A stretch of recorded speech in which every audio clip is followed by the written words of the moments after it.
Good afternoon. I want to thank everybody who joins the Ukraine Media Center Ukrinform both online and in the studio. My name is Olga Otomanova.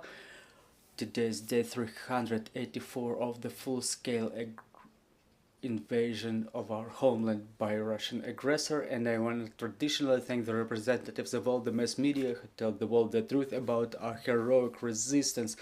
Our brief schedule of events for today is as follows. At 14:30 joining us will be Yuri Sobolensky, first deputy head of Kherson Oblast Council, and we will be talking about the situation in Kherson region. And at 1500 joining us online will be Frana Kvyacharka, advisor to Svetlana Tsikhanovska, Belarusian opposition leader, and we will talk about the persecution of Belarusian opposition and the latest visit of Lukashenko to China.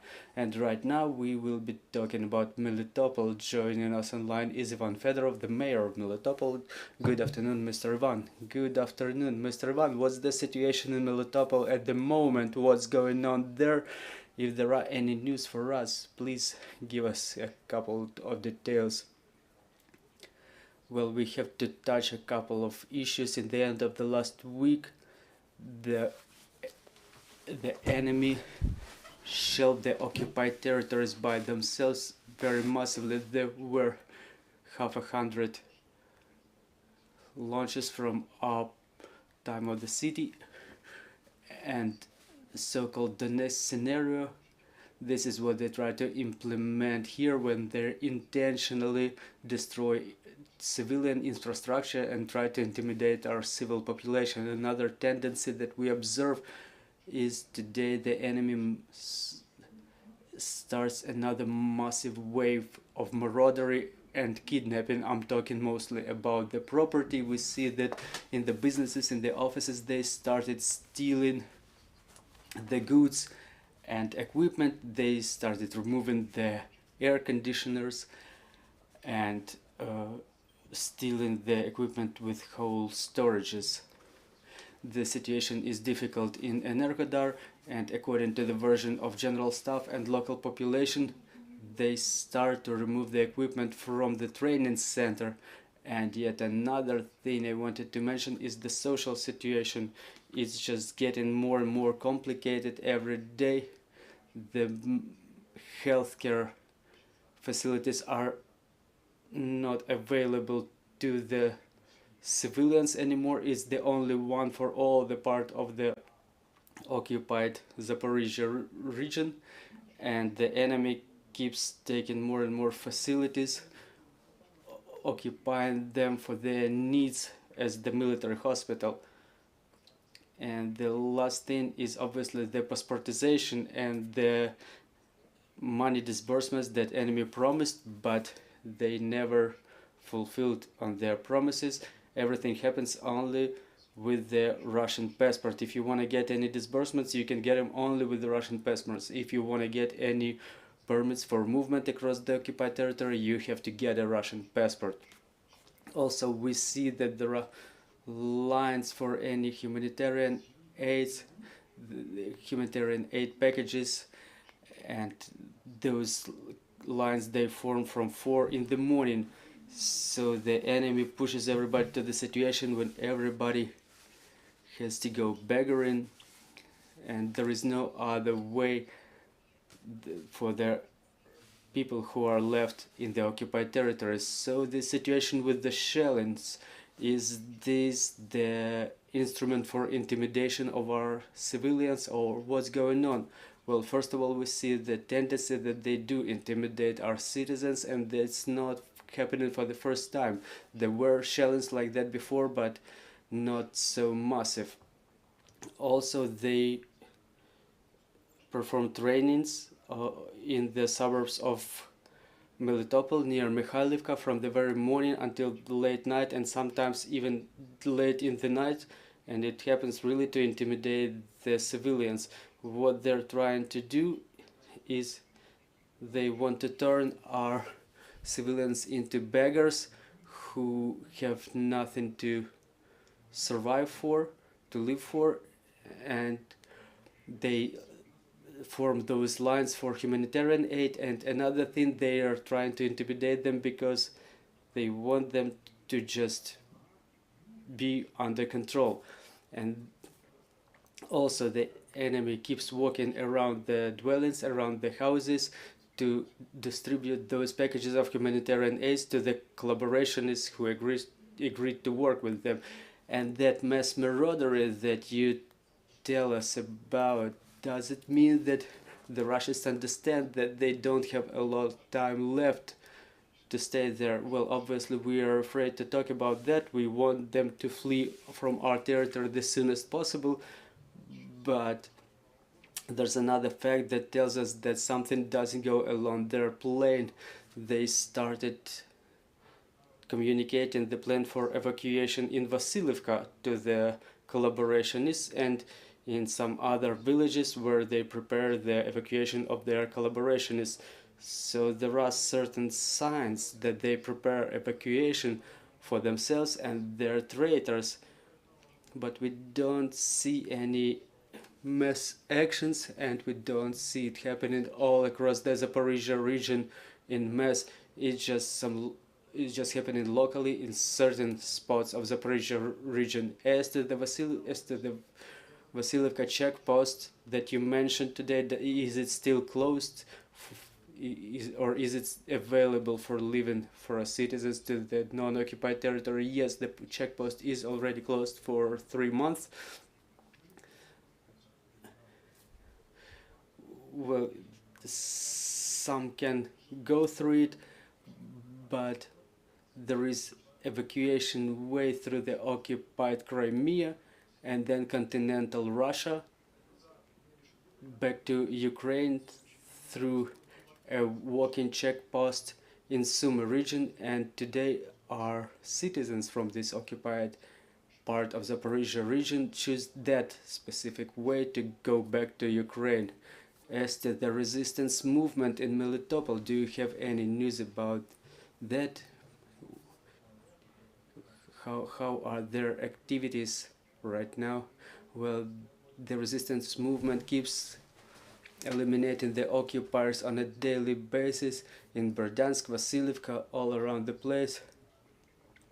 There were situations documented a couple of days ago. Our heroic artillerists destroyed a Buk surface-to-air missile system, and that was a cooperation of our armed forces and resistance forces. And our main weapon that enemy doesn't have is that our armed forces, our special forces, know everything about enemy's location in the temporarily occupied territories, and this work is still underway. It continues in Berdyansk, where another team of collaborationists was heavily injured, and the same thing is happening in Melitopol. We have questions on the floor. Irina Mamchur, Ukrinform, just yesterday you mentioned that the agrarians didn't have opportunity to sow. They've only sown 20% of the area. So my question is, do you know about any significant businesses like the research enterprise Melitopol Research Horticulture Station that was the leading grower of Melitopol's black cherry? Do you know what's going on with that enterprise right now? Who manages it, or that is it active, or God forbid is it destroyed by the Russians or any other enterprises like that? And I will have another question, if I may. Well, first of all, concerning specific enterprises, the state-controlled enterprises, all of them are captured by the enemy. And as to that one you mentioned, from the very first day of the occupation, the businessmen who were working under the Federal Security Service, who said that now they would be the managers and the owners of that enterprise. They would arrange the harvesting of the black cherry and the operation of the enterprise. So part of the working team started collaborating with them, and this is how it keeps existing until now. So the enemy tries to harvest our Melitopol black cherry once again, but I hope it won't be the enemy who will taste it this year. And regarding other agrarian enterprises, the big local businesses, within 2 to 3 months, some specific businessmen from Russian Federation who were working under the cover mainly of FSB, they arrived in there and they were controlling the removal of all the harvest from that enterprises, from those enterprises, and this is why we don't harvest a lot, we don't sow a lot this year, because their task was just to steal the harvest. And what about the management of that enterprise? Well, I know for sure that there are traitors among the management of that company, but I don't have the exact name of the manager. We were discussing it in detail, I just don't remember it at the moment. Another question is, do you have any information about the number? How many officials and representatives of local governments in the region or Melitopol district are being currently kept as prisoners by Russians, and what is known about those of them whom we know about, like the mayor of Dnipro-Rudny, Evgen Matveyev, who's been in prison for more than 1 year. Well, now in the temporarily occupied Zaporizhia region there are more than 500 people imprisoned.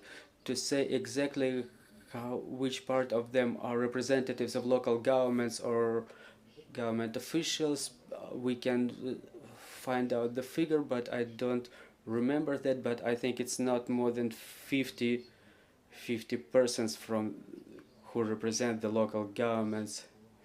But I want to emphasize that today the enemy keeps transporting the prisoners from one place to another. If we witnessed the tendency previously when there was a lot of prisoners near Vasilievka, they were the prisoners that as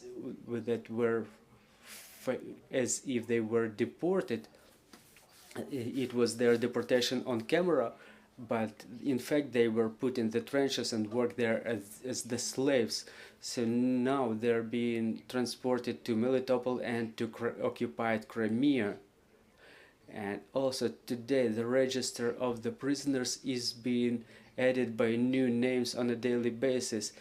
And it's quite important because the relatives of those who don't add their relatives to the register, they are the main problem, because those people may be just missing in action. This is why we emphasize to all the relatives, to all the families, that you have to provide the information of all of your relatives who are being captured and imprisoned. So, and about Matveyev, any news about him? No, I don't know news about him. I just wanted to ask for a couple of details. You were saying that the collaborationists are being carried away from Vasilievka. So do you know how far are they being moved? Well, I cannot say that they already started transporting somebody out of there. Today they just started warning their collaborationists that there might be evacuation, where it would be to Crimea, but for the time being there is no evacuation underway. What's going on today is maraudery and pillaging, but the evacuation has not started just yet. Thank you, Mr. Ivan, for joining our broadcast. I'm reminding you, joining us was Ivan Fedorov, the mayor of Melitopol, and our next briefing is at 14:30. Sorry, we will be talking about the situation in Kherson region. So bear with us, trust in our armed forces, and glory to Ukraine.